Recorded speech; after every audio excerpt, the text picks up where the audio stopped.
Nous sommes à Paris, 16 rue de la Faisanderie. Bienvenue dans un musée unique au monde, le musée de la contrefaçon créé par l'Union des fabricants. Ici, on y explique les mécanismes de la contrefaçon, les dangers qu'elle représente et les moyens mis en œuvre pour la combattre.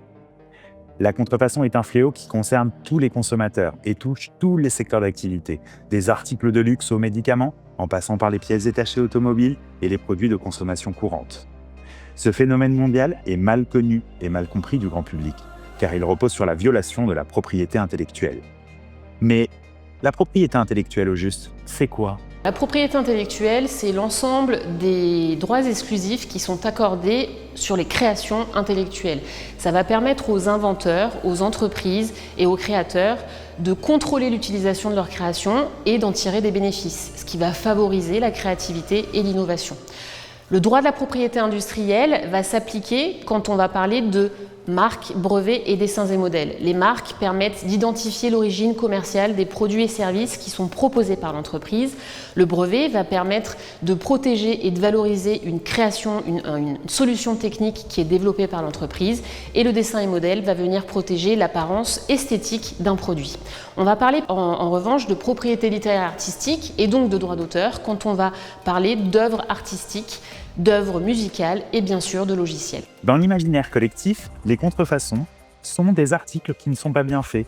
En réalité, comme le prouvent les objets exposés dans ces espaces, les contrefacteurs s'emploient à donner l'illusion et tromper les consommateurs avec des produits bas de gamme, parfois vendus au prix du vrai.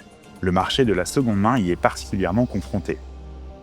La contrefaçon ne se limite pas à l'image de simples copies de vêtements ou d'accessoires. Elle touche désormais tous les types de produits, y compris ceux qui peuvent avoir un impact direct sur la santé et la sécurité. Les médicaments falsifiés, avec des pilules contenant des substances inefficaces, voire toxiques, les produits cosmétiques contenant des composantes allergènes ou cancérigènes, les pièces détachées automobiles et aéronautiques qui peuvent provoquer des accidents graves, les jouets et équipements électroniques dont le non-respect des normes de sécurité présente des risques d'incendie ou d'intoxication. Les risques vont au-delà de la santé individuelle. La contrefaçon est également une menace pour l'économie et la société. C'est près de 7 milliards d'euros d'économies qui n'atterrissent pas dans les entreprises qui innovent, qui inventent, qui créent en France, sur notre territoire. Il faut savoir que la contrefaçon est très liée aux réseaux criminels, aux réseaux mafieux, qui sont ceux du terrorisme, qui sont ceux de la drogue, qui sont ceux aussi de l'exploitation des personnes, et que donc cet argent part dans ces réseaux. Aujourd'hui, les autorités publiques, notamment la douane, les politiques et les entreprises mènent un combat quotidien contre la contrefaçon. Mais la tâche est de plus en plus ardue. La contrefaçon est fragmentée et suit des circuits de distribution de plus en plus complexes. On assiste ces dernières années à une mutation du commerce international avec un essor spectaculaire du commerce en ligne qui conduit à une parcellisation croissante des colis qui se compte en millions à l'échelle française en 2024. C'était 800 millions de petits colis sur des plateformes toujours plus nombreuses sur lesquelles les échanges peuvent se faire à travers la planète. Aujourd'hui, le fret express et postal est devenu le vecteur principal de saisie de contrefaçon au niveau européen. Les vendeurs développent un certain nombre de stratégies pour toucher de plus en plus de clients et en essayant d'éviter les contrôles.